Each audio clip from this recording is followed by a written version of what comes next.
Alaikum wa rahmatullah. Barkanmu da sake kasancewa a daidai wannan lokaci. Fatan mun tashi cikin koshin lafiya, ya kuma muka ji da hakurin rashin 'yan uwanmu da muka yi a Edo State, wato can kudu wajen Iyamurai da Yarbawa. So a gaskiya abin da ake mana yana ci mana tuwo a kwarya. Abin gaskiya ya wuce gona da iri. Hasali ma abin ya munana, ya kazanta, ya zama wani iri wanda kare ma aka ba sa bare ci ba abin da ake ma dan arewa kudu. A gaskiyar lamari ya kamata gwamnatin Najeriya ta duba wannan lamari. Ba zai yiwu a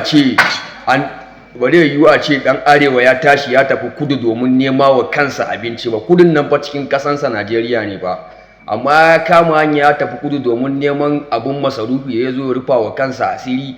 A tare su ana kashe su ba gaira ba dalili, ba su ci musu ba, ba su sha musu ba, ba su san hawa ba su san sauka. Mutanen nan da su da gida sallah an tare su an kashe su.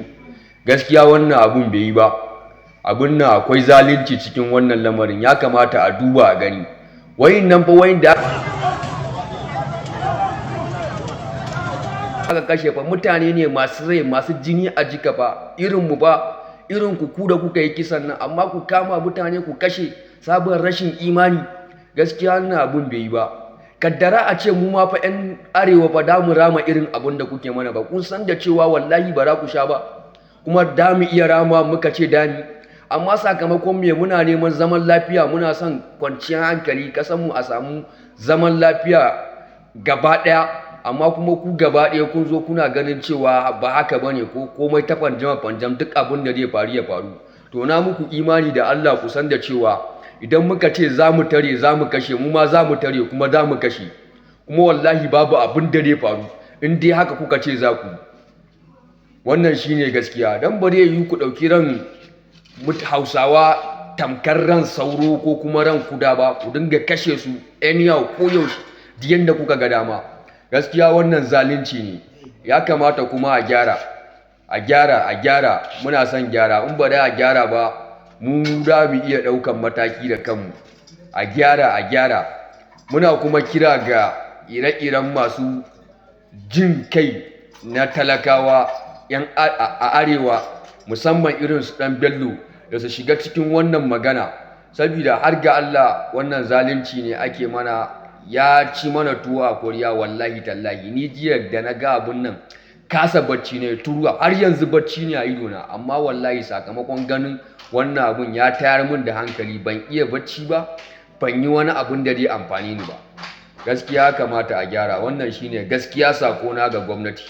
Kuma muna kira ga ɗan Bello da sauran masu faɗa aji na arewacin Najeriya.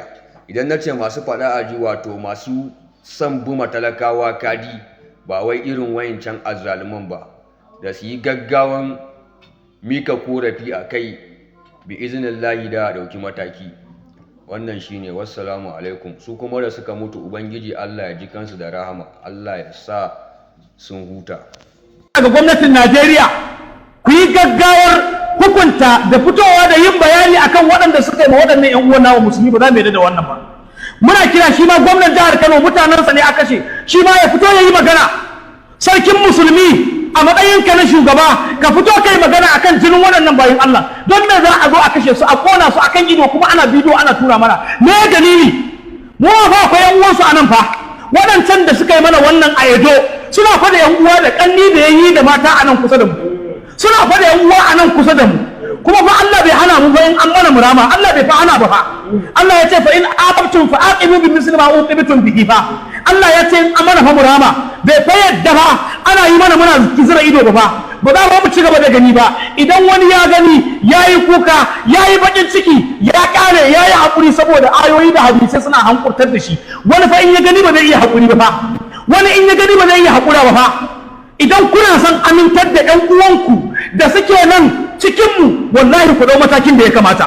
Idan kuna son kare rayukan 'yan uwanku da suke cikinmu, wallahi ku dau matakin da ya kamata. In ba haka ba, idan masu hankalin cikinmu sun iya control ɗin kansu, marasa hankalin cikinmu wallahi ba za su iya ba. Kuma in su fito wallahi ba za mu tare su ba.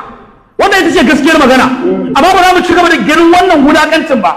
Dan motar ta Dangote ce ta dan arewa, dan mutanen arewa ne, dan musulmi ne har da Qur'ani an fito an kona su, ana zuba su suna ihu, ana saka su a wuta ana konawa.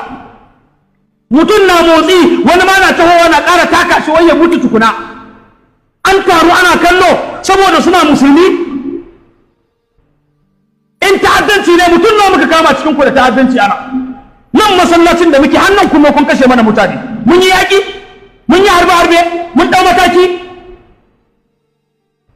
Ba a taɓa shigowa na an kashe wani mutane ba. Kun yi shiru. An yi ko ba a yi ba. Mu mutum nawa muka kashe musu. To ba za mu yarda da wannan ba. Wallahi ba za mu lamunta ba. A yi gaggawa ɗauki fitowa a ɗau mataki. Mu abin da mu ce ko masu laifi ne a kai su gurin hukuma mana ta hukunta su. Dan me mutane za su ɗau doka a hannu?